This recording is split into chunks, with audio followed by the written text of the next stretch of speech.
Hello guys, welcome back to my YouTube channel ಇಂತಿ ನಿಮ್ಮ ಶ್ರುತಿ. ಇವತ್ತು ನಾವು ರೆಸ್ಟೋರೆಂಟ್ ಸ್ಟೈಲಲ್ಲಿ ಗೀ ರೈಸ್ ಮಾಡೋದು ಹೇಗೆ ಅಂತ ನೋಡೋಣ. ಅದರಲ್ಲೂ ಬಾಸುಮತಿ ರೈಸಲ್ಲಂತೂ ತುಂಬಾ ಸಕ್ಕತ್ತಾಗಿರುತ್ತೆ. ಇದು ಹೇಗೆ ಮಾಡೋದು ಅಂತ ತಿಳ್ಕೊಳ್ಳೋಣ ಬನ್ನಿ. ಫಸ್ಟು ನಾವು ಒಂದು ಪಾತ್ರೆಗೆ ತುಪ್ಪ ಹಾಕ್ಕೊಳ್ಳೋಣವಾ. ಗೀ ರೈಸ್ ಅಂದರೆ ತುಪ್ಪನೇ ಜಾಸ್ತಿ ಹಾಕೋಬೇಕು, ಬೇಡ ಅಂದವರು ಸ್ವಲ್ಪ ಎಣ್ಣೆನೂ ಉಪಯೋಗಿಸ್ಕೋಬೋದು ಅದ್ರ ಜೊತೆಗೆ. ಈಗ ಸ್ಪೈಸಸ್ಸು ಚಕ್ಕೆ, ಲವಂಗ, ಪಲಾವ್ ಎಲೆ, ಗೋಡಂಬಿ, ಏಲಕ್ಕಿ ಎಲ್ಲ ಹಾಕ್ಕೊಳ್ಳೋಣವಾ. ಹಾಕ್ಕೊಂಡು ಸ್ವಲ್ಪ ಫ್ರೈ ಮಾಡ್ಕೊಳ್ಳೋಣ.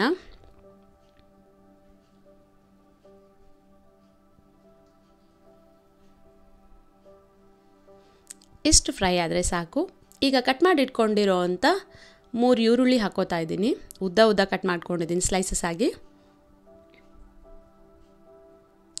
ಸ್ವಲ್ಪ ಗೋಲ್ಡನ್ ಬ್ರೌನ್ ಆಗೋವರೆಗೂ ಫ್ರೈ ಮಾಡ್ಕೊಳ್ಳೋಣ.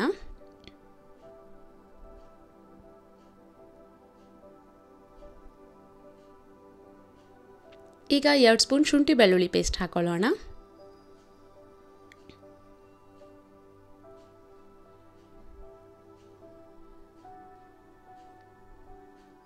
ಇದು ಸ್ವಲ್ಪ ಫ್ರೈ ಆದ ನಂತರ ಹಸಿ ಬಟಾಣಿ ತೊಗೊಂಡಿದ್ದೀನಿ. 1 ಕಪ್ ಹಸಿ ಬಟಾಣಿ. ಇದನ್ನು ಬೇಕಾದ್ರೆ ನೀವು ನೆನೆಸ್ಕೊಬೋದು. ನಾನಿಲ್ಲಿ ಹಸಿ ಬಟಾಣಿನೇ ಸಿಕ್ತು ಅಂತ ಹಸಿ ಬಟಾಣಿನೇ ತೊಗೊಂಡಿದ್ದೀನಿ. ನಂತರ ಈಗ ನಾನು 7ರಿಂದ 8 ಮೆಣಸಿನ್ಕಾಯಿ, ಹಸಿ ಮೆಣಸಿನ್ಕಾಯಿನ ಕಟ್ ಮಾಡಿ ಇಟ್ಕೊಂಡಿದ್ದೀನಿ. ಇದನ್ನು ಹಾಕ್ಕೊಳ್ಳೋಣವಾ. ಗೀ ರೈಸು ಖಾರ ಇರಲೇಬೇಕು ಅಂತ ಏನಿಲ್ಲ, ಬಟ್ ಟೇಸ್ಟಿಯಾಗಿರುತ್ತೆ. ಸ್ವಲ್ಪ ಮೆಣಸಿನ್ಕಾಯಿ ಹಾಕ್ಕೊಂಡ್ರೂ ಸಾಕು. ರುಚಿಗೆ ತಕ್ಕಷ್ಟು ಉಪ್ಪು ಹಾಕ್ಕೊಳ್ಳೋಣ.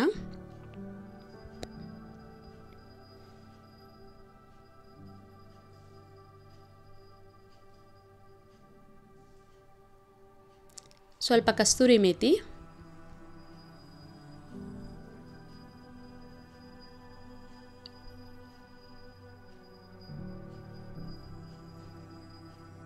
ಹಾಗೆ ನಾನಿಲ್ಲಿ ಈ ಗ್ಲಾಸ್ನಲ್ಲಿ 3 ಗ್ಲಾಸ್ ಅಕ್ಕಿ ತೊಗೊಂಡಿದ್ದೀನಿ.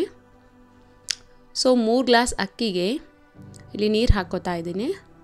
1 2 3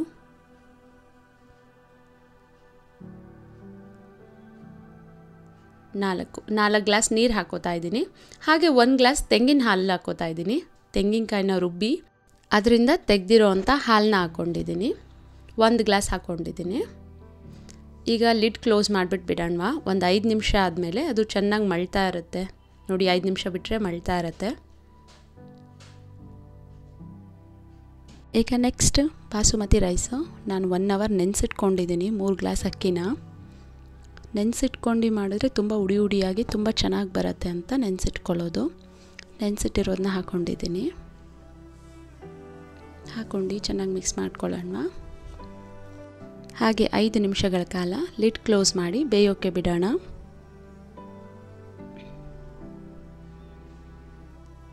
ಈಗ ಒಂದು ನಿಂಬೆಹಣ್ಣು ಹಾಕ್ಕೋತಾ ಇದ್ದೀನಿ.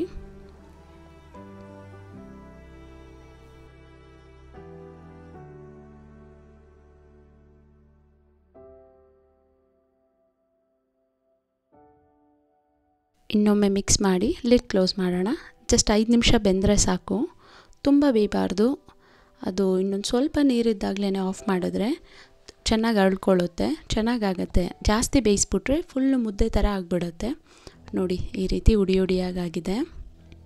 ಇದಕ್ಕೆ ಕಟ್ ಮಾಡಿ ಇಟ್ಕೊಂಡಿರೋ ಅಂಥ ಕೊತ್ತಂಬರಿ ಹಾಕ್ಕೊಳ್ಳೋಣವಾ. ತಿನ್ನೋಕ್ಕಂತೂ ತುಂಬಾ ಟೇಸ್ಟಿಯಾಗಿರುತ್ತೆ. ನೀವು ಒಂದು ಸಾರಿ ಮನೆಯಲ್ಲಿ ಟ್ರೈ ಮಾಡಿ ನೋಡಿ. ಈ ವಿಡಿಯೋ ನೋಡೋದಕ್ಕೆ ತುಂಬ ಥ್ಯಾಂಕ್ಸ್.